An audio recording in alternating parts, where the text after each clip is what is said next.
Morning, everybody. Given some information here, we have four positive integers with a median of 15. Now, if there's four of them, the median is the average of the middle two. So let's write down that x plus y over 2 is equal to 15. And again, we have no choice but to average the middle two. All right, and so that certainly intimates that x plus y is equal to 30, right, if you multiply by 2.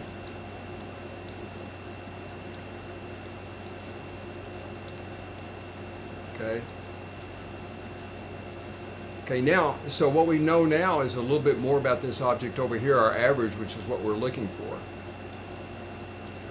This would be equal to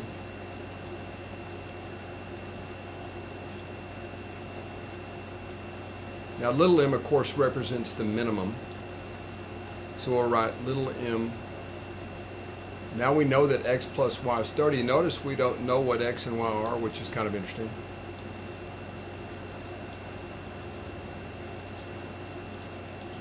Cap m. Now we'll notice that this is just the initial conditions without looking at the two given conditions. All right, so we're this far. If we can determine little m and big M, we'll be done with the problem because we'll be able to sum those numbers and divide by 4. Okay, so now let's go down to this next step. This next step tells us that the maximum value, which is capital M, is 50. So you see, we can write A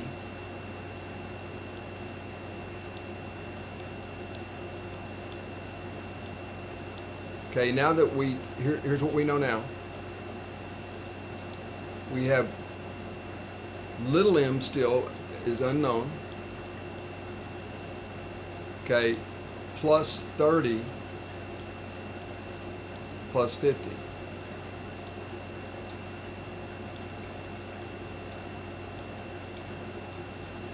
Okay, and of course we're still dividing by 4.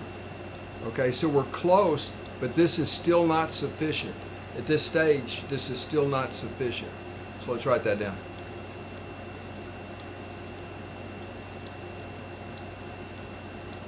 Not sufficient. We're close, very close. Okay, now let's run down to this very next step and see what this statement about span intimates.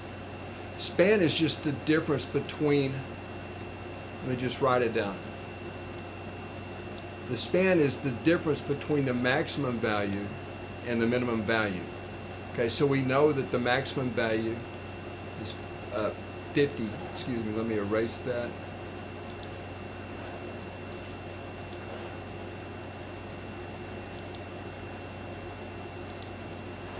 Okay, we know that the maximum value is 50. Okay, so the maximum value is 50. The minimum value is unknown, but we know it right now, in fact. Minus m. Little m, excuse me, I got to be careful.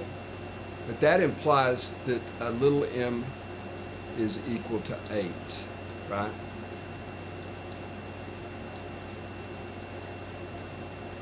Okay, I hope it's making sense so far, folks. Now you see what we've done. We're done with the problem effectively. We just have to write it down. At this previous stage, little m was unknown, right? And so now we can just write it down. We'll write it. I think I have enough space here. So A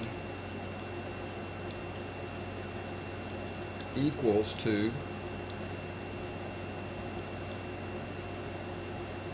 okay, little m is 8, so we have 8 plus 30 plus 50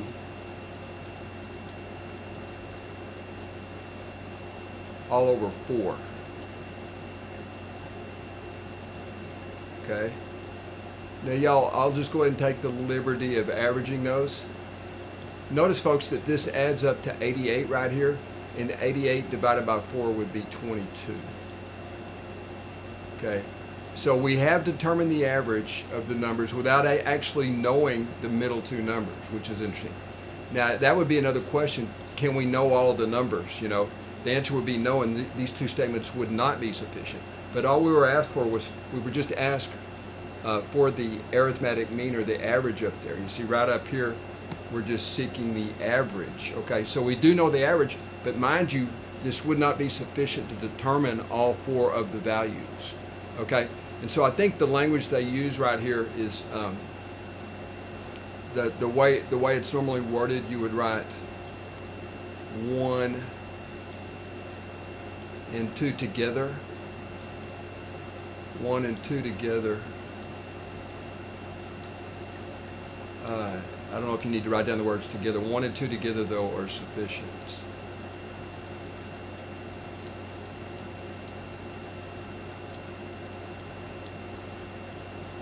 Now I just got to know how to spell the word sufficient.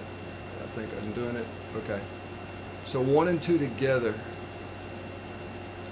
are sufficient. I think that's the answer they're seeking here.